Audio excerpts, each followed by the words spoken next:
Gloire au Seigneur. Que Dieu soit loué. Je bénis votre soif et je bénis surtout la présence du Saint-Esprit ce soir au milieu de nous. Et je rends grâce à Dieu pour le travail qui a été fait ce matin avec les jeunes. Amen. Le thème de mon message ce soir, c'est 6 forteresses haïtiennes à renverser. Dis à ton voisin de gauche. 6 forteresses haïtiennes à renverser. Ton voisin de droite. Ton voisin de devant.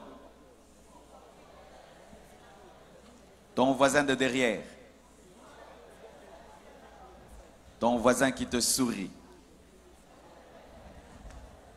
Amen. Je suis venu avec un cadeau pour vous. Allez sur www.marcelotunasibooks.com. Vous aurez 2 livres gratuits. Stratégie face à la tentation. Découvre et expérimente sa présence. www.marcelotunasibooks avec s.com. Et vous aurez 2 livres gratuits pour vous. Amen. Nous nous tenons debout pour lire la parole du Seigneur. 2 Corinthiens 10, versets 3 à 5. Vous y êtes? 2 Corinthiens 10, 3 à 5. Si nous marchons dans la chair, nous ne combattons pas selon la chair, car les armes avec lesquelles nous combattons ne sont pas charnelles, mais elles sont puissantes par la vertu de Dieu, pour renverser les forteresses. Nous renversons les raisonnements et toute hauteur qui s'élève contre la connaissance de Dieu, et nous amenons toute pensée captive à l'obéissance de Christ. Asseyez-vous, s'il vous plaît. Nous voyons que Paul est en train de parler du combat spirituel. Il dit que notre combat n'est pas contre les hommes, n'est pas contre la chair. Et nous, les chrétiens, nous ne combattons pas les hommes, nous combattons les esprits. Même si tu me fais le mal, tu n'es pas mon ennemi, je combattrai l'esprit qui est derrière toi, mais toi, je ne te combattrai pas. Et les armes que nous utilisons contre ces puissants de ténèbres ne sont pas des armes physiques, des kalachnikovs. Ce ne sont pas des fusils, mais c'est la prière. Des armes spirituelles, le bouclier de la foi, le casque du salut, l'épée de l'esprit, par la vertu de Dieu, pour renverser des forteresses qui sont des raisonnements. Dites raisonnements. Bien-aimés frères et sœurs, dans une nation, vous pouvez avoir des raisonnements qui sont des forteresses du diable qui vous empêchent d'être développés et de vivre la main de Dieu et la puissance de Dieu. Et aujourd'hui, Dieu m'a révélé 6 choses, 6 forteresses qui veut faire tomber aujourd'hui. Et je vous assure, si vous comprenez la parole de ce soir, votre pays sera béni. Mon message aujourd'hui, c'est la continuité du dernier message que j'ai donné à Port-au-Prince. Le dernier jour de la soirée de gloire à Port-au-Prince, j'ai parlé de en Jésus-Christ, les liens ancestraux tombent. Et aujourd'hui, c'est la continuité du dernier message que j'ai donné à Port-au-Prince. Et nous sommes bien placés. On m'a dit que Gonaïves, c'est la cité de l'indépendance. C'est cela? Amen. Bien-aimés frères et sœurs, derrière les forteresses, il y a des démons. Derrière les forteresses, il y a l'esprit de l'erreur. Derrière les faux raisonnements, il y a l'esprit des sectes. Derrière les faux raisonnements, il y a l'esprit du mensonge. Derrière les faux raisonnements, il y a l'esprit du serpent, l'esprit de l'égarement, l'esprit de l'antichrist. Nous voyons dans Genèse 3, versets 4 à 5, lorsque le serpent parlait à Ève, il lui a donné un faux raisonnement afin de l'attraper, de l'assujettir.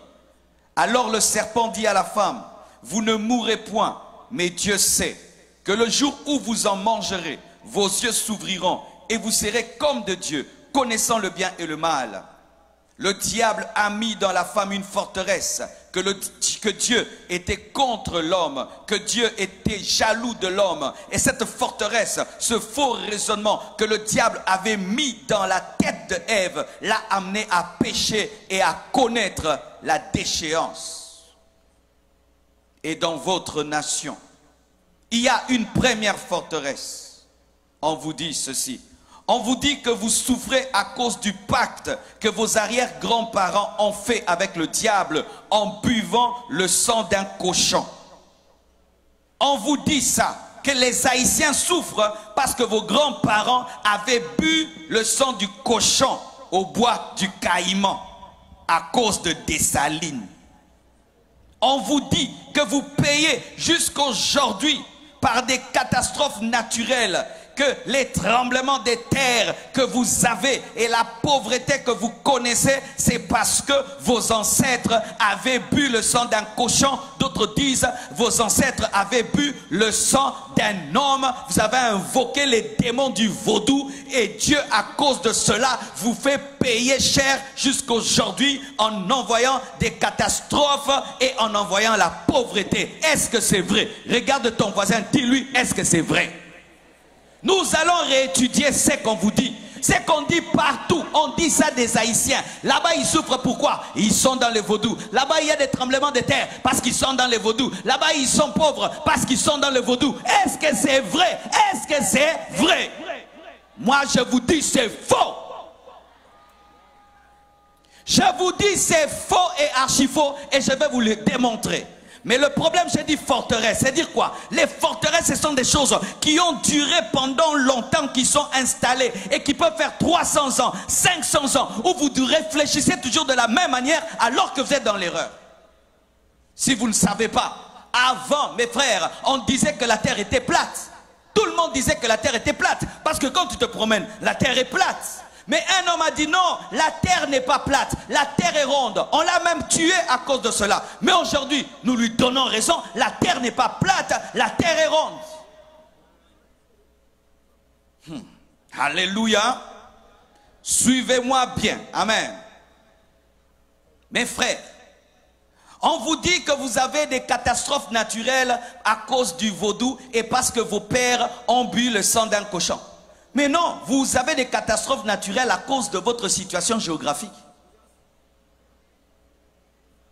Votre situation géographique, votre île, sa position et la plaque tectonique sur le plan scientifique, c'est ce qui crée des tremblements de terre. Parce qu'il n'y a pas que des tremblements de terre ici. Il y en a aussi chez vos voisins qui ne sont pas dans le vaudou. Les tsunamis ne viennent pas qu'ici, ils vont aussi ailleurs, alors qu'eux ne sont pas dans le vaudou. Et s'il fallait qu'il y ait des tremblements de terre, il fallait qu'il y ait des tremblements de terre là où d'où vient le vaudou au Bénin. Mais au Bénin, il n'y a pas de tremblements de terre. Donnez-moi l'amen. Le vaudou vient du Bénin, c'est de là que ça vient. Est-ce qu'il y a des tremblements de terre au Bénin? Parce que les Béninois sont sur une terre géographiquement qui ne permet pas les tremblements de terre. Ce n'est pas parce qu'on prie qu'on ne doit pas être intelligent. Ce n'est pas parce qu'on prie qu'on ne doit pas réfléchir. Vous n'avez pas de tremblements de terre à cause du vaudou. Vous avez des tremblements de terre parce que votre situation géographique fait qu'il y en ait. C'est comme dans mon pays. Il y a un coin qu'on appelle Goma. À Goma, il y a des éruptions volcaniques. Il y a des éruptions, mais on ne dit pas c'est parce que là-bas on empoisonne les gens, c'est parce que là-bas ils font beaucoup la guerre, parce qu'il y a beaucoup de sang qui coule à Goma dans mon pays, mais nous ne disons pas qu'il y a le volcan parce que le sang coule. Non, c'est une position géographique qui fait cela. On n'attribue pas ça aux esprits, mais on cherche comment contrôler le volcan. Car si vous attribuez vos tremblements de terre aux démons, vous n'allez pas utiliser l'intelligence et faire des universités pour maîtriser le tremblement de terre. Donnez-moi l'amen. Lorsque tous vos problèmes sont sorcellériques, vous n'allez pas réfléchir. Les Japonais aussi ont des tremblements de terre. Et qu'est-ce qu'ils ont fait? Ils ont étudié comment fabriquer des gratte-ciel qui résistent aux tremblements de terre. Là-bas, ils prient le vaudou, ils ont aussi des tremblements de terre. Arrêtez de dire ça, parce que vous êtes en train de donner la puissance à Satan et vos enfants ne seront pas intelligents. Vos enfants ne vont pas aller étudier pour dire comment nous pouvons faire pour vaincre cette situation. Vous pouvez dire, il faut commencer à planter ceci, il faut construire les routes comme ceci, il faut construire les maisons comme cela, nous devons faire ceci, nous devons... Mais vous ne mettrez jamais l'intelligence. Pourquoi? Parce qu'on ne combat pas les démons avec l'intelligence.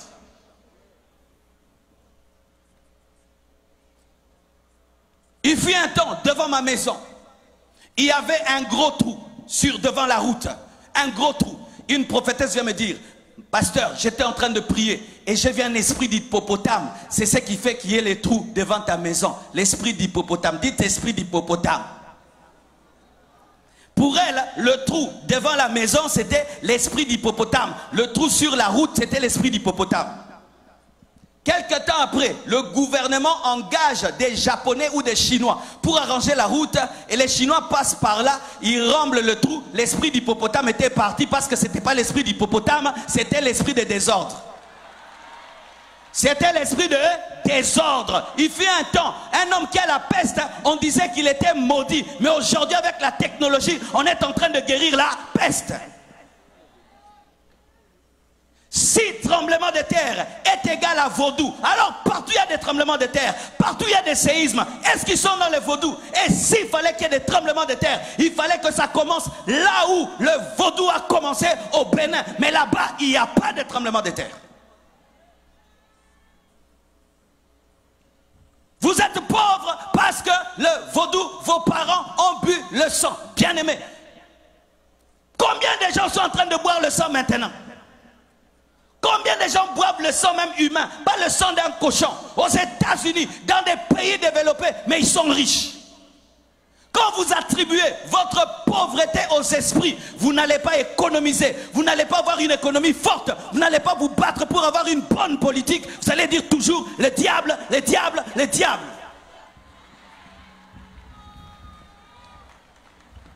Ce n'est pas moi, c'est le diable. Ce n'est pas moi, c'est le vaudou. Arrêtez de mettre tout sur le dos du vaudou. Ta maison est sale, tu attrapes des microbes, c'est le vaudou. Tu prépares la nourriture qui n'est pas bien cuite et tu attrapes des problèmes de ventre, c'est le vaudou. Tout vaudou. Quand tu ne balayes pas ta maison, elle est sale, c'est encore le vaudou. Arrêtez de donner la force au diable alors qu'il est vaincu à la croix.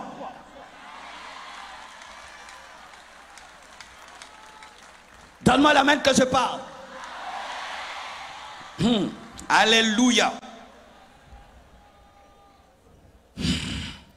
Les païens et les ignorants peuvent dire cela. Parce qu'ils sont païens, ils peuvent dire des choses pareilles. Nous sommes maudits parce qu'il y a nos parents, on fait ceci. Mais pas un chrétien. Parce qu'en Jésus, il n'y a pas de lien de famille. Je dis en Jésus, il n'y a pas de lien de famille. Un chrétien ne subit pas les conséquences des péchés de ses parents. Je répète, un chrétien ne subit pas les conséquences des péchés de ses parents. Je répète, un chrétien ne subit pas les conséquences des péchés des parents.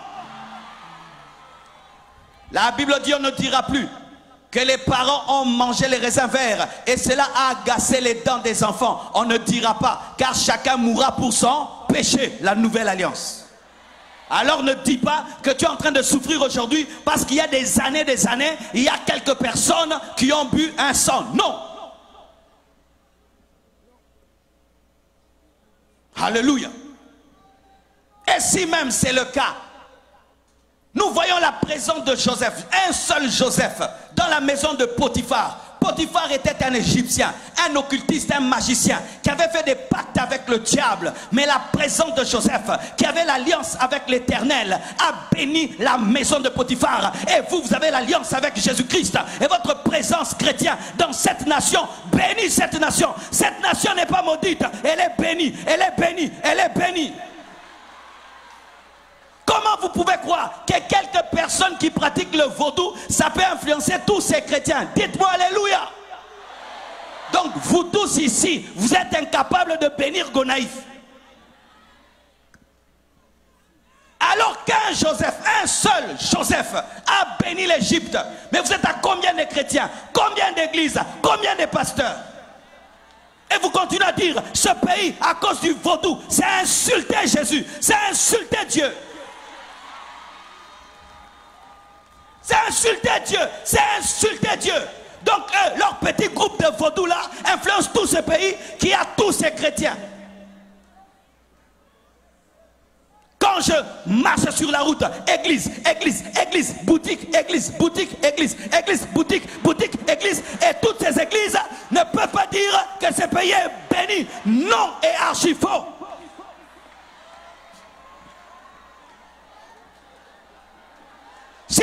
qu'on ferme alors les églises?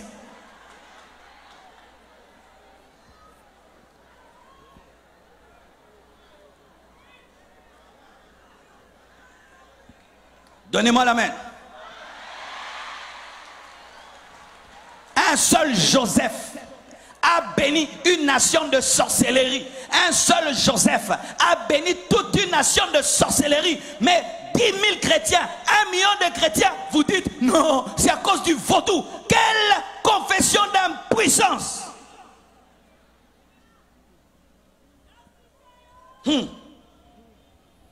Et écoutez ceci.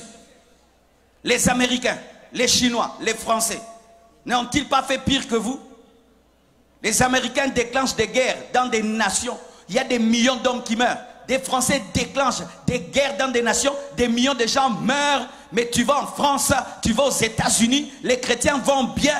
Mais vous, vous continuez à chanter le vaudou, le vaudou. Mais là-bas, c'est le siège de la franc-maçonnerie. Là-bas, on dit que Dieu n'existe pas. Arrêtez de crier tout le temps vaudou. Mais c'est que vous ne savez pas. Est-ce que je peux vous parler? Ce n'est pas parce que nous sommes chrétiens que nous ne devons pas utiliser l'intelligence. En soi, ce qui vous arrive, voici ce qui vous arrive. Vos pères sont les Africains les plus courageux du monde.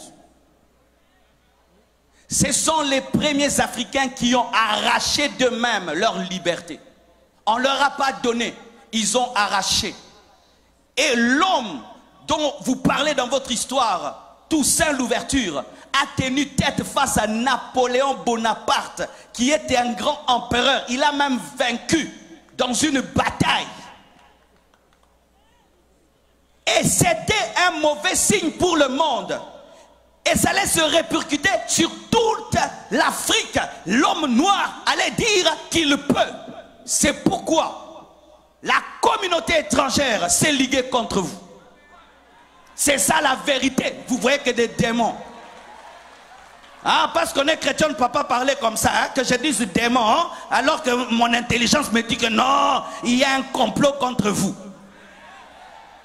Il y a un complot contre vous pour que vous ne soyez pas des modèles pour les Congolais, pour les Béninois, pour tous les autres Africains qui puissent dire nous pouvons s'y tenir tête et poursuivre notre destinée. C'est pourquoi on vous combat, on vous assiège pour vous appauvrir afin qu'on dise si tu te libères, tu seras comme eux. C'est ça la vérité. C'est ça la vérité. Vous êtes comme les Juifs qui avaient quitté l'Égypte. Et maintenant, Pharaon est en train de vous poursuivre pour vous ramener en Égypte. C'est ce qui vous arrive. On veut vous ramener économiquement et politiquement. Et maintenant, au lieu que vous puissiez vous unir, vous êtes en train de vous diviser. Et le peu que vous avez, vous êtes en train de le détruire. Lorsque j'ai suivi sur Internet, quand vous faites les marches, vous cassez les boutiques. Non! Si vous marchez, marchez seulement. Ne cassez pas, ne pillez pas. Vous êtes en train de détruire le peu que vous avez. Vous détruisez le peu que vous avez. Je ne peux pas vous dire de ne pas revendiquer. Le pasteur ne peut pas dire ça. Et je ne peux pas vous dire marcher, non. Mais c'est que je peux vous dire, n'insultez pas et ne cassez pas. N'insultez pas et ne cassez pas. Mais sachez aussi, vous pouvez changer 10 000 présidents. Mais si dans la tête vous ne changez pas, vous aurez les mêmes problèmes. Vous aurez les mêmes problèmes. Changer de président, ça ne fait rien. C'est vous qui devez changer. Vous avez déjà eu combien de présidents? Combien de coups d'État? Combien? Donnez-moi la main. Je ne suis ni pour les pouvoirs, ni pour l'opposition. Même dans mon pays, je parle comme ça. Je suis au milieu du village. Je parle au peuple et je parle aux dirigeants. Et je suis au milieu.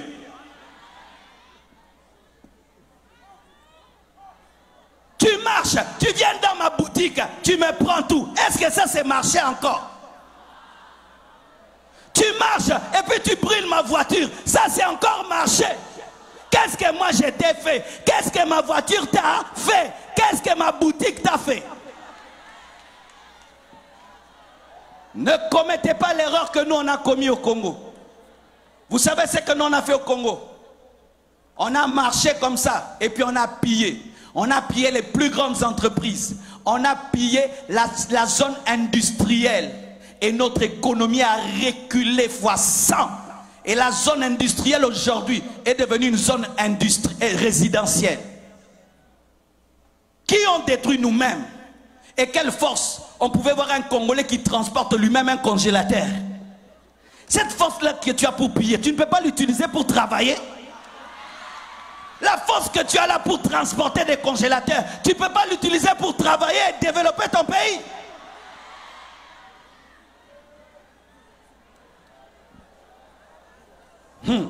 Écoutez ceci. La Bible dit, Marc 3, versets 24 à 25. Si un royaume est divisé contre lui-même, ce royaume ne peut subsister. Les métis de leur côté, les noirs de l'autre côté, les métis de l'autre côté, les noirs. Vous tous venez de l'Afrique, amen, hein? Venez de l'Afrique. Vous êtes des Africains qu'on a posés sur cette île, amen, hein? Arrêtez de vous diviser, arrêtez de vous diviser. Vous avez une même vision, une même destinée. Arrêtez de vous battre dans le bateau. Vous risquez de renverser le bateau et vous tous, vous allez mourir. Arrêtez, mettez la paix et mettez les intérêts collectifs en avant.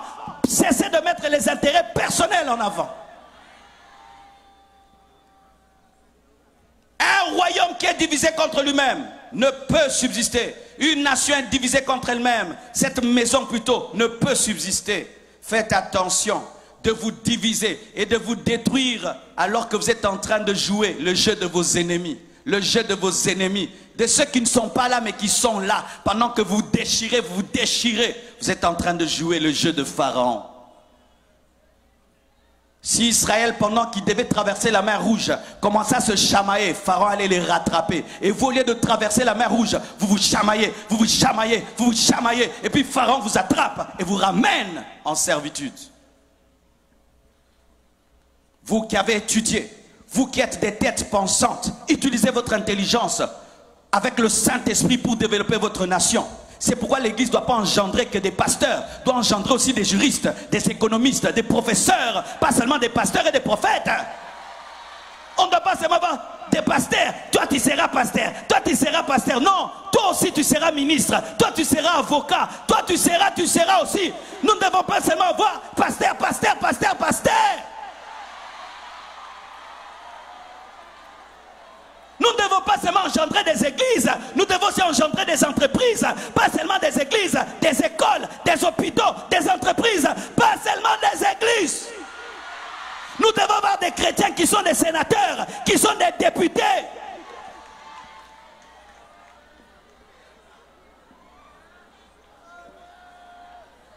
Samuel a engendré des prophètes et il a engendré des rois. Il n'a pas seulement engendré des rois, il a engendré des prophètes. Pas seulement des prophètes, des rois aussi. Mais nous, l'Église, nous n'engendrons que des prophètes. Et quand on a des problèmes de royauté, on n'a personne. Quand un frère étudie beaucoup, on lui dit qu'il est distrait. Tu es distrait, hein? Encore quoi, un doctorat? Encore un doctorat. Il a eu un master. Frère, il est jaloux de toi. 2 masters, 3 masters, 4 masters et dirige cette nation.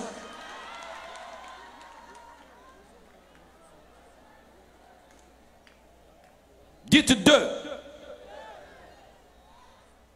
Deuxième forteresse. On vous dit que c'est un cochon qui vous a délivré des colonialistes.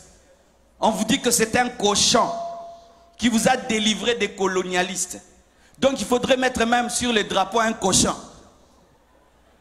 Mais oui, quand vous dites que c'est un cochon qui vous a délivré, il faut mettre un cochon sur les drapeaux. Dites non, non, non, dites non. Dites c'est faux. Ajoutez c'est faux. Dites c'est faux. Dites un cochon ne nous a pas libérés. Mais c'est Dieu qui nous a libérés. Par notre courage, par notre détermination, par notre intelligence. Au nom de Jésus.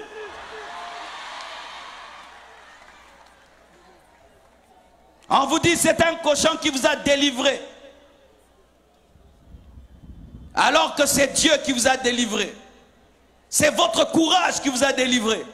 C'est votre détermination, votre force, votre résistance, votre rage de vaincre qui vous a délivré, votre intelligence qui vous a délivré. Et pour ceux qui ne le savent pas, ce que vous avez connu dans votre pays n'a pas commencé dans votre pays. Le mouvement de libération avait déjà commencé dans le monde et le vent de la libération est venu jusqu'ici. Et c'est ainsi que M. Toussaint est entré dans ce vent-là et a revendiqué. Ce n'est pas le vaudou qui a engendré le vent de la libération. Ce vent de la libération existait déjà.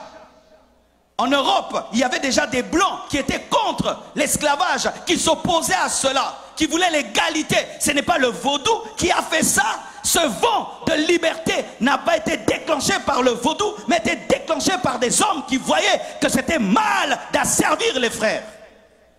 Mais on attribue ça à qui? Au cochon. On attribue ça au vaudou, alors que c'est un mouvement qui a commencé avant.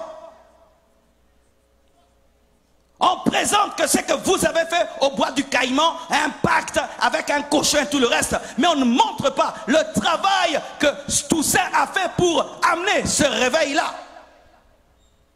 Et qu'est-ce que ça fait? Vous donnez toute la gloire aux démons, alors que vous êtes courageux, vous êtes intelligent, vous êtes battu, vous avez compris que le système est en train de changer, il faut entrer, mais maintenant on prend toute cette gloire-là, on donne au vaudou. Cela n'est pas différent d'Israël.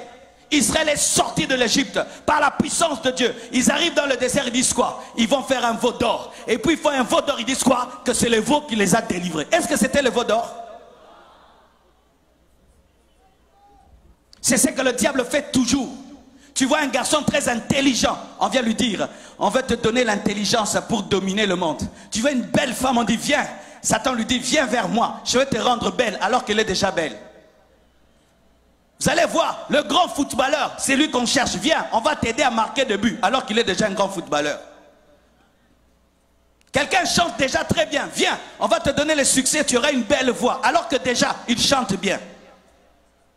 Quelqu'un déjà fort, viens, on va te donner les fétiches pour être fort alors qu'il est déjà fort. Et c'est ce qui est arrivé. Vous étiez déjà courageux. Vous étiez déjà des Africains différents qui voulaient la liberté. Et maintenant le diable vient s'accaparer de votre victoire pour dire que c'est par lui que vous l'avez fait. Alors que non. Et si vous ne savez pas, c'est une technique dans le monde. Lorsque l'homme blanc fait quelque chose, on dit qu'il est intelligent. Lorsque l'homme noir fait quelque chose, on dit que c'est le hasard. Lorsque l'homme blanc fait quelque chose, on dit que c'est la stratégie. Quand l'homme noir fait quelque chose, on dit quoi? C'est le fétiche. Bien-aimé, la victoire où Toussaint a vaincu Napoléon Bonaparte pendant longtemps n'était pas écrite, elle n'était même pas étudiée dans les universités. Pourquoi? On ne pouvait pas reconnaître qu'un noir avait gagné un blanc. Et quand on veut reconnaître cela, on dit quoi? C'était les vaudous qui l'a permis. Non, il était plus intelligent que Bonaparte. Il était plus intelligent. Mais maintenant tout ça, toute cette histoire, cette belle histoire formidable que nous devons nous étudier dans nos pays, dans nos universités, vous donnez ça au vaudou. Moi, c'est à peine que j'ai découvert votre histoire. Imaginez, vous êtes les premiers Africains à avoir été délivrés, qui se sont eux-mêmes libérés. On ne vous étudie même pas dans les universités. Mais quand on parle de vous, la nation du vaudou, alors que vous deviez être même des exemples pour tous les Africains. Nous devions tous venir ici vous poser des questions. Mais vous prenez cette gloire, vous donnez au diable. Et les gens ont peur même de venir ici à cause du vaudou, alors qu'on ne sent même pas le vaudou. Regardez l'atmosphère. Est-ce que vous me comprenez? Est-ce que vous comprenez ce que je dis? La gloire qui est à Dieu a été donnée au veau d'or. Et la gloire qui est à Dieu dans votre nation a été donnée à un cochon. Mais qu'est-ce que Moïse a fait? Il a détruit le veau d'or. Et l'église devait détruire ce cochon. Église, détruisez ce cochon. Pasteur, quand vous prêchez, détruisez ce cochon. Détruisez. Dites ce n'est pas lui. Ce n'est pas lui. Comme Moïse, détruisez les cochons. Dites à vos fidèles que c'est faux. Dites à vos enfants que c'est faux. Donne-moi la main, je vais te parler. C'est le cochon-là qui a pris les armes. Hein? C'est le cochon-là qui avait des stratégies. C'est le cochon-là qui sautait des murs. C'était le cochon? C'était le cochon? C'était qui? C'était vous. Avec Dieu, c'était vous. Et vous donnez toute cette gloire au diable et aux démons. Ainsi comme on ne peut pas étudier la sorcellerie à l'université, ben, on saute cette partie-là, alors que vous êtes des exemples pour nous tous.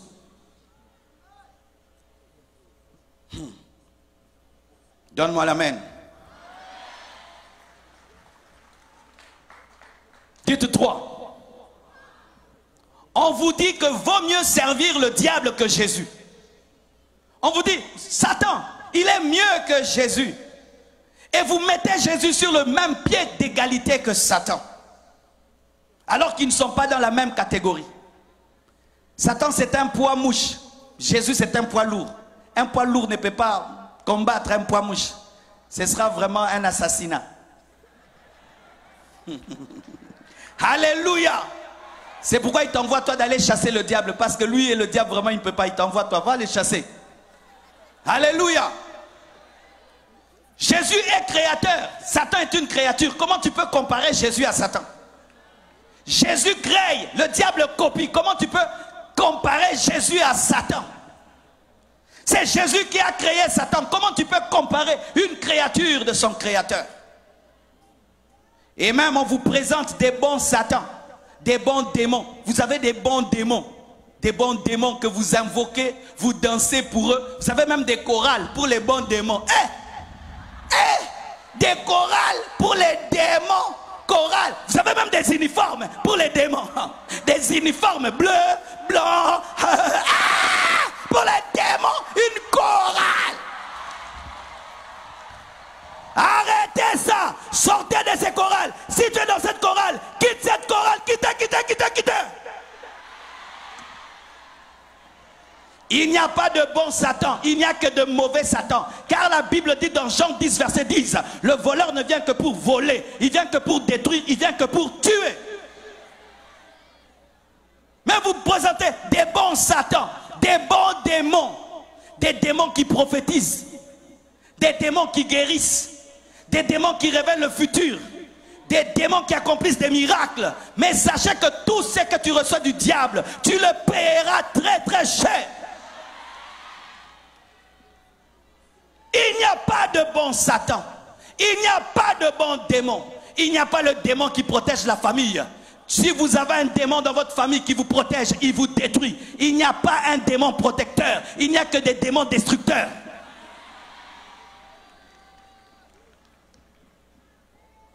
J'ai invoqué ce démon. Il a fait ceci pour ma famille. Il a guéri mon fils. Il a délivré mon fils. Quand le diable guérit la tête, il te donne une maladie des pieds. Quand il guérit les pieds, il donne une maladie au dos. C'est un voleur et un escroc.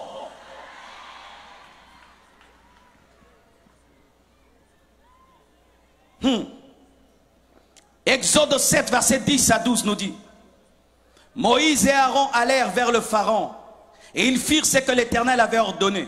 Aaron jeta sa verge devant Pharaon et devant ses serviteurs, et elle devint un serpent. Mais Pharaon appela ses sages et des enchanteurs et des magiciens d'Égypte, eux aussi, dites eux aussi. Ils ont fait l'imitation, en firent autant que leurs enchantements, autant par leurs enchantements. Ils jetèrent tous leurs verges et elles devinrent des serpents. Mais la verge d'Aaron engloutit les verges mais n'a pas grossi. Lorsque la verge d'Aaron a englouti les bâtons des magiciens, elle est restée intacte. Pourquoi? Parce que Dieu ne transpire pas lorsqu'il est en train de démontrer sa puissance face à Satan. Le vaudou, c'est la verge des magiciens. Nous avons Jésus, la verge d'Aaron. Chaque fois que le vaudou se tiendra devant Jésus, Jésus va avaler le vaudou, mais il va rester le même hier, aujourd'hui et demain. C'est ça la parole. Le diable n'est pas plus puissant que Jésus, car le bâton d'Aaron a avalé le bâton des magiciens. C'est pourquoi l'église, vous devez travailler dans la puissance. Au Nigeria, les gens sont dans le fétiche. C'est pourquoi les pasteurs travaillent dans la puissance, afin de démontrer que le royaume de Dieu ne consiste pas en parole, mais dans la démonstration de puissance et d'esprit. Chrétien, vous devez opérer dans l'onction. Tu ne peux pas être un chrétien sans puissance et sans onction. Quelqu'un ne peut pas aller auprès du diable. Il voit la guérison. Il vient auprès de Dieu, il ne voit pas la guérison. Nous devons démontrer le Dieu surnaturel. Le Dieu qui parle, le Dieu qui agit, le Dieu qui transforme. Mais malheureusement aujourd'hui, les chrétiens ne veulent pas de la puissance. Si je prêche comme ça, c'est bon. Quand je commence à prier, les gens tombent, c'est la magie. Oh, on ne savait pas que lui aussi il est dans ces choses. Moi aussi je suis dedans, moi aussi je suis dedans.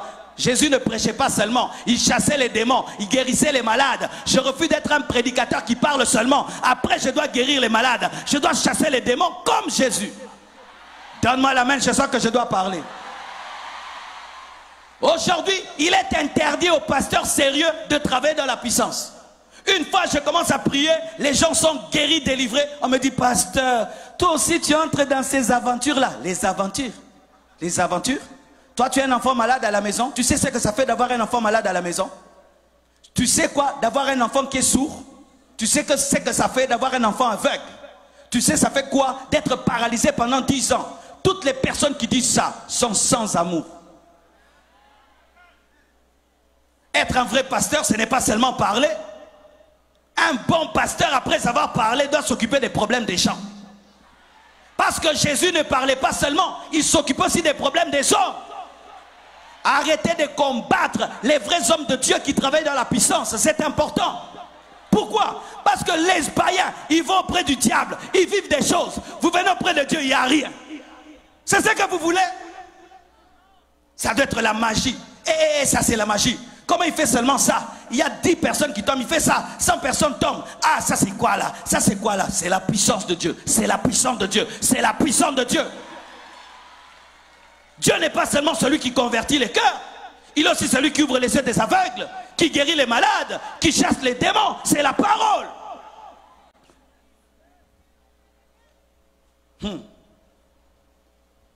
Quatrièmement, on vous dit que l'idolâtrie est une forme de spiritualité positive. Alors il y en a qui adorent le feu. Comment tu peux adorer le feu qui peut s'éteindre? Tu adores le feu. Oh feu, je t'adore, et puis il y a la pluie. Le feu disparaît. Oh, la pluie a tué mon Dieu. Comment tu peux adorer l'eau? Vous vous lavez dans l'eau. Vous lavez dans l'eau et vous adorez l'eau. Vous adorez l'eau. Alors que l'eau peut connaître l'évaporation et peut sécher. Oh mon Dieu, c'est évaporé.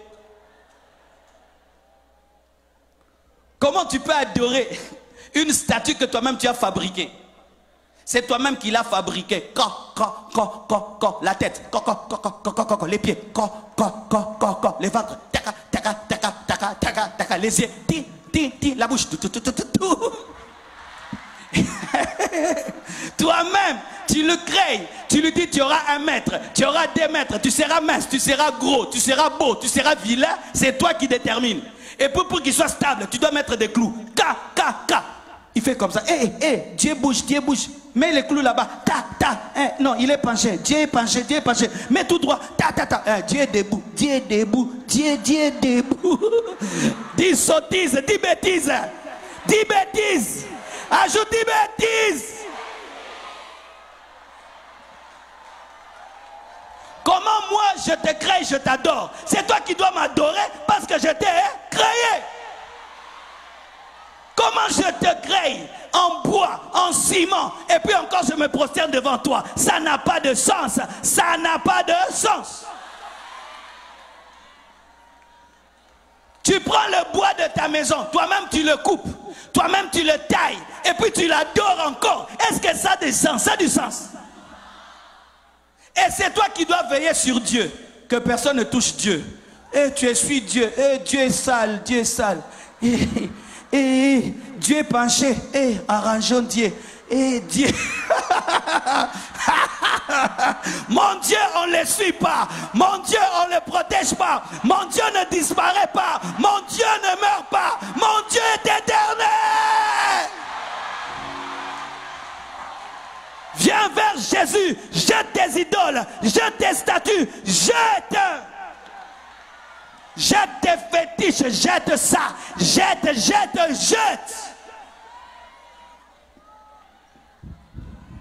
L'idolâtrie est une vanité. Et sachez que derrière chaque idole, il y a un démon.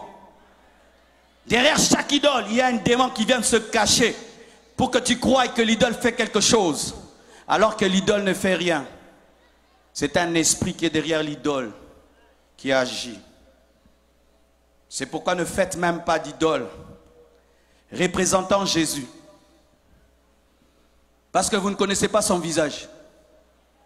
Ne faites pas d'idole représentant Paul. Oh Saint Paul. Soit tu l'avais vu. Des idoles représentant Marie, avec une belle taille. Et si elle était grosse? Toutes les Maries sont jolies. Et si elle était grasse? C'est écrit dans la Bible que Marie était comme une miss. Toutes les Maries sont miss. Et si Marie était grosse? 1m40. Dis à ton voisin, toi tu as déjà vu Marie? Et vous mettez des photos de Jésus dans vos maisons. Vous avez déjà vu Jésus avec des photos de Jésus dans vos maisons? Celui-ci, Jésus, les yeux bleus. L'autre, Jésus, les yeux verts. Maintenant, Jésus avec quels yeux? Il faut l'adorer en esprit, en vérité. En esprit, en vérité. En esprit, en vérité. En esprit, en vérité. Le chrétien n'adore pas devant des statues, ni devant des photos. Il prie en esprit et en vérité. Et enlevez même les photos des saints de vos maisons. Ne priez pas devant les photos.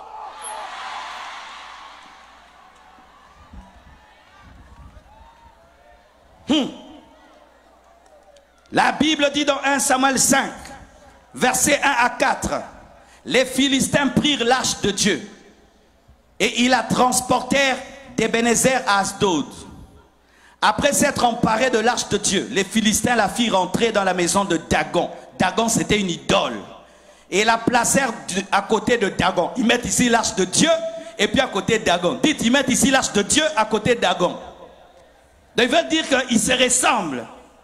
Le lendemain, les Asdodiens qui s'étaient levés de bon matin trouvèrent Dagon étendu, la face contre terre, en train d'adorer l'Éternel. Oh, je t'adore, je t'adore, je t'adore, pardonne-moi, je t'adore. Alléluia. Ah, j'aime cette histoire. Face contre terre, devant l'arche de l'Éternel. Écoutez, les Asdoniens prirent Dagon. Ce n'est pas Dagon qui s'est relevé. On a aidé Dieu. Dieu Dagon, papa relève-toi. Et puis ils prirent Dagon et le remirent à sa place. Allez, Dagon, sois fort, sois debout, sois debout. On les remit. Arrête d'adorer l'arche. Dites le lendemain. Le lendemain encore. S'étant levé de bon matin, là maintenant c'était grave. Ils trouvèrent Dagon étendu, la face contre terre, devant l'arche de l'Éternel. Maintenant quoi? La tête de Dagon et ses deux mains étaient abattues sur le seuil. Dieu l'a coupé en 1000 morceaux. Alléluia. Ça révèle quoi? L'idole n'est rien. Arrêtez d'adorer vos idoles. Adorez le Dieu de l'arche. Elohim, Elolam, le Dieu vivant, le Dieu parfait, le Dieu redoutable, le créateur du ciel et de la terre, le créateur des arbres, le créateur de la terre, le créateur du feu, le créateur de l'eau, le créateur des rivières. Adorez Jésus. Tout a été créé par lui et pour lui. L'eau, le feu, tout a été créé par lui et pour lui.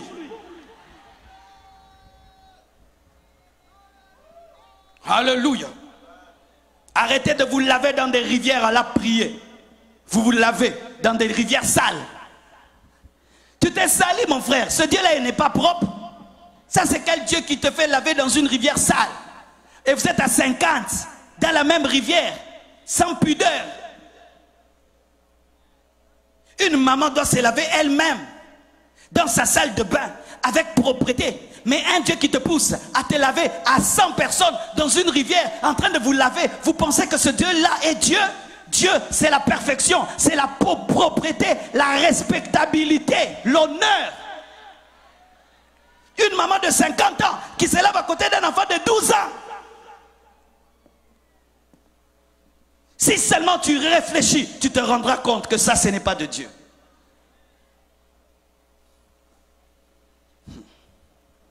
Cinquièmement, on vous dit que la Bible, c'est le livre du colonialiste. Que la Bible que je prêche, ce n'est pas un livre de Dieu. Ce n'est pas Dieu qui a donné la Bible. C'est le colonialiste qui a pris la Bible et qui est venu avec pour te rendre esclave. Et ainsi vous dites, nous on ne veut pas de cette Bible-là.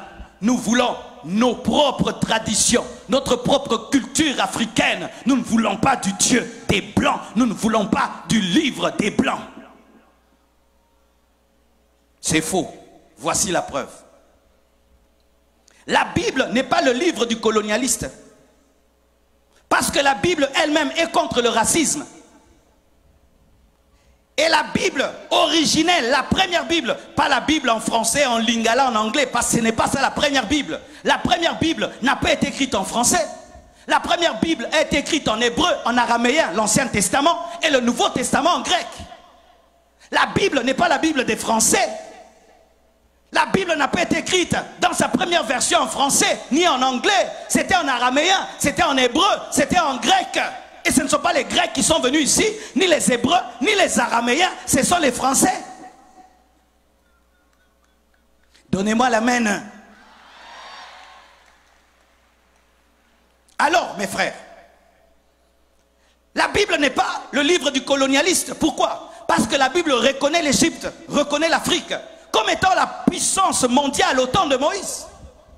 La Bible reconnaît qu'il y avait une nation africaine qui était la plus puissante de la terre. Si la Bible était la Bible du colonialiste, elle n'allait pas reconnaître que les Africains, pendant un temps, dominaient la terre. Aussi, la Bible reconnaît la reine de Saba de l'Éthiopie et reconnaît que c'était parmi les plus grandes reines de ce temps-là. La Bible reconnaît l'Éthiopie et reconnaît l'élévation de la reine de Saba. Si c'était la Bible du colonialiste, le livre du colonialiste, ça n'allait pas reconnaître qu'une femme, d'ailleurs une femme, était aussi élevée que Salomon. La Bible reconnaît que c'est un Africain, Simon de Cyrène, qui a aidé Jésus lorsqu'il avait du mal à porter la croix. Quand Jésus portait la croix, qui est venu pour l'aider? C'est Simon de Cyrène. Cyrène, c'est la Libye. Donc ce sont les Africains qui sont venus aider Jésus quand il devait monter à la croix. Donnez-moi la main. La Bible reconnaît. Quand on a voulu tuer Jésus, il a fui où? En Égypte, quand il était un enfant. C'est l'Afrique qui a reçu Jésus quand il était bébé. Lorsque le peuple de Dieu a voulu mourir de faim, quelle est la nation qui les a reçus? C'est l'Égypte qui a reçu Jacob et Joseph à Goshen. C'était l'Afrique. Si la Bible était la Bible du colonialiste, comment la Bible peut reconnaître autant de qualités à l'Afrique? Donne-moi la main. La Bible reconnaît que l'un des plus grands prophètes de l'Ancien Testament, Moïse, a grandi où? En Afrique, en Égypte. Il est né où? En Afrique, en Égypte. Il a été élevé par qui? Par des Africains. Parce que les Africains, ce sont eux les Égyptiens. Les Égyptiens étaient des Africains. C'est aujourd'hui l'histoire. On nous montre les Égyptiens avec des Égyptiens qui avaient des nez pointus. Non. On a fait des recherches dans les sites archéologiques. Les grands pharaons de l'Égypte, c'était des Noirs. Et la Bible reconnaît cela. Ce sont les Noirs qui ont appris à Moïse à écrire. La Bible le reconnaît. Mais pourquoi vous dites que la Bible est le livre du colonialiste? Lorsque maintenant nous-mêmes, nous sommes venus lire, nous sommes rendus compte que c'est vrai, dites c'est vrai. Les colonisateurs ont utilisé la Bible pour dominer le noir. Mais ce n'est pas parce qu'ils ont utilisé la Bible que c'est leur Bible. Ce n'est pas parce que je prends un couteau, je te tue avec, que ça devient mon couteau. Je l'ai mal utilisé. Il était fait pour préparer, moi je l'ai utilisé pour tuer. Est-ce que je vais jeter un couteau parce que le couteau a tué quelqu'un alors qu'à la base on l'a utilisé pour préparer? Est-ce que je vais arrêter d'utiliser l'électricité parce qu'un frère ici a touché et il est mort? Il a mal approché l'électricité et il est mort. Mais ce n'est pas que l'électricité est mauvaise. Les colonisateurs qui ont mal utilisé la Bible, c'était des chrétiens qui avaient abandonné Dieu et des faux serviteurs de Dieu. De la même manière qu'aujourd'hui, il y a des gens aujourd'hui qui utilisent mal la Bible pour escroquer le peuple de Dieu. Mais ce n'est pas pour autant que la Bible est mauvaise. Ce sont eux qui utilisent mal. Les colonisateurs qui sont venus au milieu de vous, c'était des apostats. C'était des faux serviteurs de Dieu. C'était une église qui avait abandonné Dieu, qui utilisait maintenant la Bible pour avoir l'argent. Mais ce n'est pas pour autant que la Bible est mauvaise, parce qu'elle était mal utilisée. On l'a mal utilisée, mais la Bible est une bonne parole.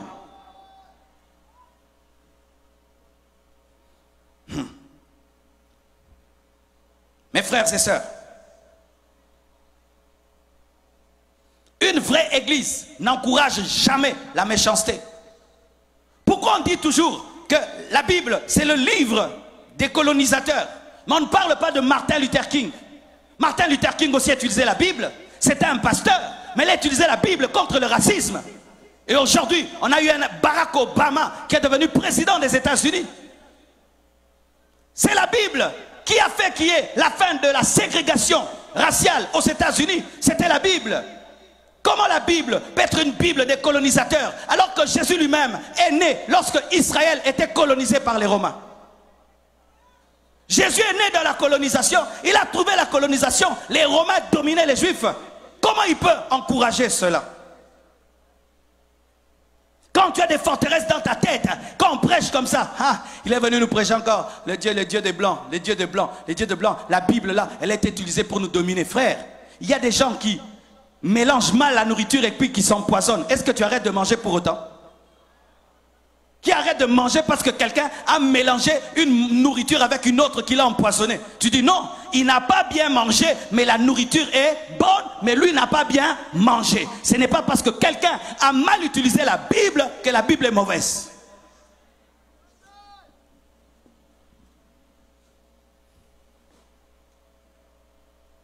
Et on vous dit encore que Jésus-Christ est le Dieu des Blancs. Jésus est le Dieu des Blancs. Comme il y a le Dieu des Blancs, nous devons avoir le Dieu des Noirs. Donc que toute race ait son Dieu, c'est ça. Jésus n'était pas européen, mes frères. Jésus n'était pas français. Jésus n'était pas américain. Quand vous rejetez Jésus à cause des Français, quand vous rejetez Jésus à cause des Américains, mais Jésus n'était pas français, Jésus n'était pas américain. Jésus n'a même jamais prêché en Amérique. Il n'a même jamais prêché en France. Lui-même était juif. Lui-même est né dans une nation occupée, colonisée par les Romains. Comment est-ce que Jésus-Christ va encourager le colonialisme? Et même s'il avait une peau claire, sachez que son sang était aussi rouge que le sang des Africains. Alléluia. Le sang de Jésus-Christ était rouge, rouge comme ton sang, comme le mien. Sinon aussi, que les Américains aient leur Dieu, les Japonais aient leur Dieu, les Chinois aient leur Dieu. Comme Jésus est juif, alors nous ne voulons pas du Dieu des Juifs, nous voulons le Dieu des Chinois, nous voulons le Dieu des Américains, le Dieu des Français. Mais la Bible nous dit dans Jean 3,16, car Dieu a tant aimé le monde qu'il a donné son Fils unique, afin que quiconque croit en lui, Jésus est venu pour toutes les nations, pour tout le monde, pour toutes les langues et pour toutes les races. Il devait naître quelque part, oui, il devait naître quelque part, mais sa mission n'était pas de rester là où il était né, il devait se répandre dans le monde entier. Mais ce n'est pas parce qu'il est né quelque part qu'il est le Dieu que de ces gens-là. Je suis du Congo et aujourd'hui j'appartiens au monde entier. Je suis ici en Haïti en train de vous bénir. Est-ce que ma prédication c'est la prédication des Congolais? Mais je suis né où? Au Congo. Mais là celui qui vous prêche, est-ce que c'est un Haïtien? N'est-ce pas que ça vous bénit? Et vous pensez que Jésus ne peut pas vous bénir plus que Marcelo? Parce qu'il n'est pas né en Haïti et il est né en Israël. Vous croyez cela? La naissance ne détermine pas à qui tu appartiens, mais c'est ton message et ta vision qui détermine à qui tu appartiens. Jésus n'est pas le Dieu des Blancs, il est le Dieu de tous les hommes sur la terre.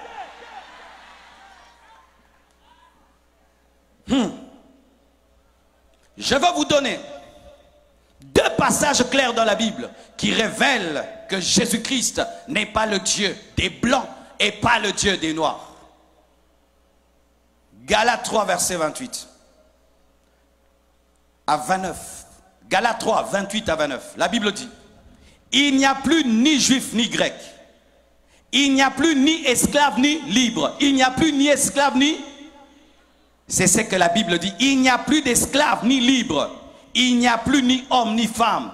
Car tous vous êtes un en Jésus-Christ. Et si vous êtes à Christ, vous êtes donc la postérité d'Abraham, héritier de la promesse. Les Haïtiens sont la postérité d'Abraham. En Jésus, vous êtes la postérité d'Abraham. En Jésus, vous êtes la postérité d'Abraham. Colossiens 3, verset 11, dit encore, parce qu'on ne peut pas fonder la doctrine sur un verset, un autre verset qui le prouve. Colossiens 3, verset 11. Il n'y a ici ni grec ni juif, ni circoncis, ni incirconcis, ni barbare, ni chiite, ni esclave, ni libre, mais Christ est tout en tous. Christ est tout en tous. Dans le tous, il y a qui? Le noir, le blanc, le rouge, le bleu, le vert, l'orange. Mes frères et sœurs, la Bible dit, vous connaîtrez la vérité et la vérité vous affranchira. Voici ce que Dieu m'a dit pour vous. Et je vous demande, mes frères, ça fait mal. Pendant longtemps, si tu as pensé d'une manière, et on vient te dire que ce n'est pas ça, c'est difficile d'abandonner, parce que nous sommes habitués de penser d'une certaine manière. Quand il y a un problème, ça doit être ceci. Quand il y a un problème, ça doit être cela. Et quelqu'un vient te dire, non, ce n'est pas ça. Ce sont des phénomènes naturels, mais vous pouvez les vaincre aussi scientifiquement par l'intelligence. Ce n'est pas le cochon, mais c'est ceci. Tu dis, oh non, mes frères, allez méditer sur ce que j'ai prêché aujourd'hui. Allez réfléchir dessus et que le Saint-Esprit vous parle. Car je vous dis, mes frères, les forteresses suffisent pour qu'une nation soit paralysée. Je donne un exemple. Dans mon pays, il y a une route qu'on appelle la route du Bandundu. On disait que sur cette route, il y avait des esprits parce qu'il y avait beaucoup d'accidents. Les camions se jetaient tout le temps dans l'eau, qu'on appelait, je crois, Maïndombe, quelque chose comme ça. Et on disait qu'il y avait des esprits dans l'eau qui aspiraient les camions. Dites aspirer les camions.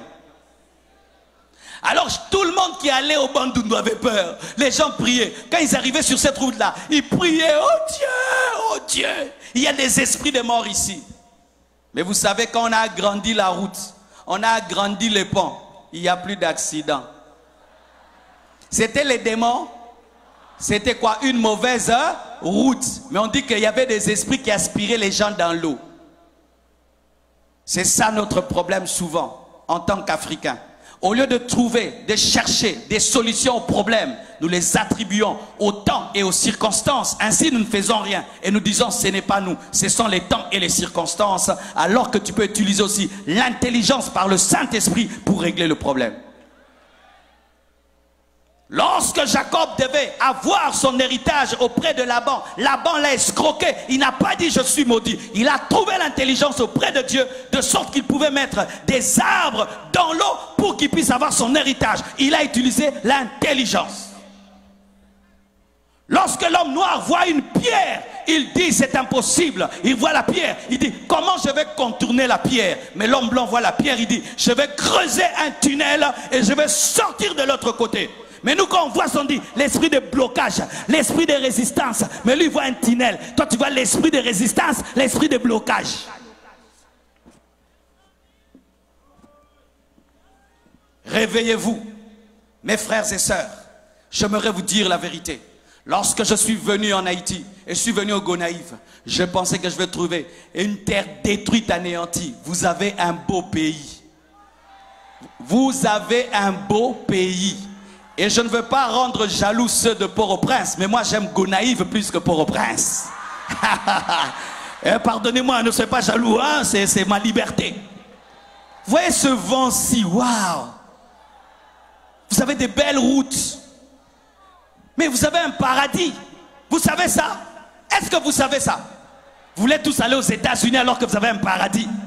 Vous avez un paradis! Vous avez un paradis! Vous voulez tous aller aux États-Unis. Si vous tous allez aux États-Unis, qui restera dans ce pays? Qui va bâtir ce pays?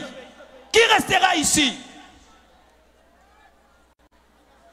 Et je ne suis pas en train de vous flatter, parce qu'on est habitué, les évangélistes flattent toujours. Je vous assure, si vous mettez tout votre cœur ici, vous mettez votre intelligence, vous allez aux États-Unis, vous étudiez, vous prenez ce que vous avez vu là-bas, vous amenez ici, vous amenez ici, ce que vous voyez là-bas, vous amenez ici, ce que vous voyez là-bas, vous amenez ici. Faites comme les Chinois, faites comme les Chinois.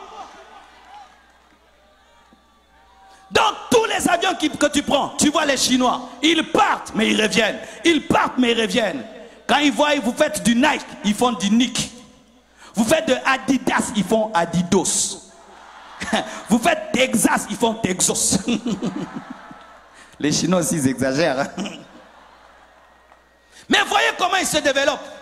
Mais vous êtes parmi les Africains qui sont les plus nombreux aux États-Unis. Partout tu vas aux États-Unis, tu trouves des Haïtiens. Tu vas au Canada, tu trouves des Haïtiens. Des pays développés. Pourquoi vous allez là-bas? Et là, j'aimerais parler à la diaspora haïtienne dans le monde. Qu'est-ce que vous faites aux États-Unis? Si vous ne construisez pas des écoles ici, qu'est-ce que vous faites aux États-Unis? Si vous ne ramenez pas l'intelligence et la technologie ici, qu'est-ce que vous faites là-bas? Qu'est-ce que vous faites là-bas? Pour envoyer des photos, vous êtes habillé en Nike, habillé en Adidas, vous êtes en train de faire brancher comme paf dadu, paf dadu, paf dadu, paf paf. Revenez bâtir votre nation, investissez dans votre nation, construisez des écoles et des hôpitaux. Les Juifs étaient répandus dans le monde entier, mais ils sont rentrés dans leur pays, qui était un désert, et ils ont bâti la grande nation. Tout le monde va en tourisme en Israël. Vous êtes dans une nation proche des États-Unis. Vous devez copier et prendre. De sorte que quand on vient ici, on pense qu'on est aux États-Unis. Pas on pense qu'on est en Afrique. Dieu m'a dit aujourd'hui de parler en termes d'équilibre. Parce que mon message a 4 piliers. L'amour, la sainteté, la puissance et l'équilibre. Aujourd'hui, c'est un message d'équilibre que je vous ai apporté. Et je ne vais pas chasser les démons aujourd'hui. Je vais chasser des mains. Que Dieu vous bénisse abondamment. Tenons-nous debout, nous allons prier pour notre nation. Demain, ce sera un culte des familles. Je vais parler aux familles et nous allons prier pour la guérison des malades. Vous avez quelqu'un de malade à la maison? Amenez-le demain. Venez en famille avec papa, maman et les enfants. Nous allons donner un message sur les caractéristiques d'une famille influencée par les démons. Dis ça, les caractéristiques d'une famille influencée par les démons. Demain, nous allons en parler et demain, nous allons prier pour les malades. Élevons nos mains et prions pour Haïti. Prions. Prions. Peux-tu montrer devant Dieu que tu as de l'amour pour ta nation? C'est que nous voulons, c'est toi. C'est que nous voulons, c'est toi. C'est que nous voulons, c'est toi. C'est que nous voulons, c'est toi. C'est que nous voulons, c'est toi.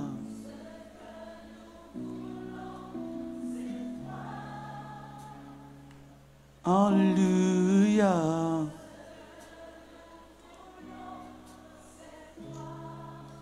C'est que nous voulons, c'est toi.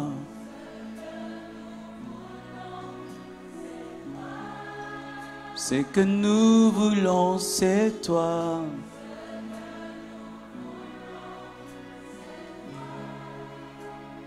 Descends, descends.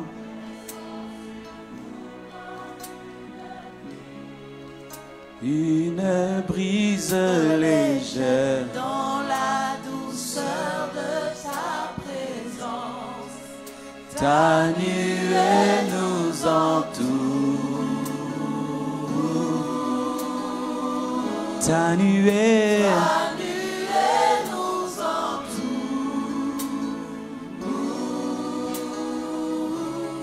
descends, descends. Descends sur nous comme une pluie, une brise légère. Dans la douceur de ta présence, Ta nuée, ta nuée nous entoure. ta nuée, ta nuée, ta nuée, ta nuée.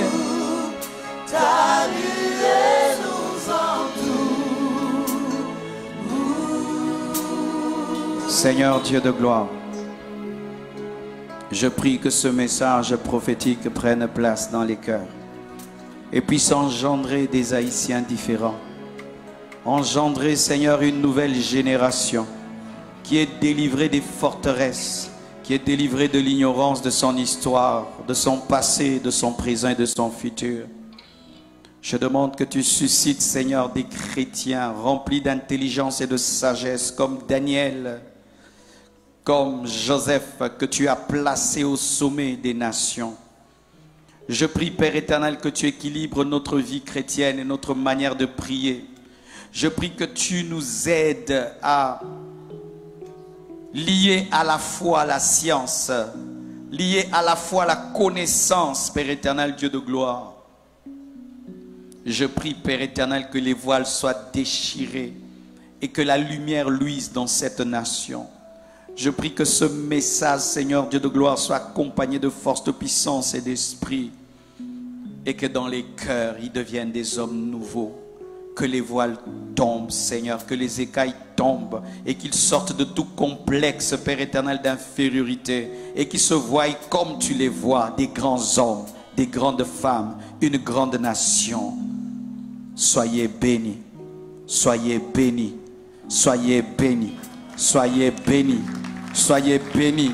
Votre nation est bénie, votre nation est bénie, votre nation est bénie, votre nation est bénie, votre nation est bénie, votre nation est bénie, votre nation est bénie, votre nation est bénie, votre nation est bénie, votre nation est bénie. Comme Joseph, je bénis la maison de Potiphar, votre nation est bénie, bénie au nom de Jésus-Christ. Amen. Que Dieu vous bénisse abondamment. À demain.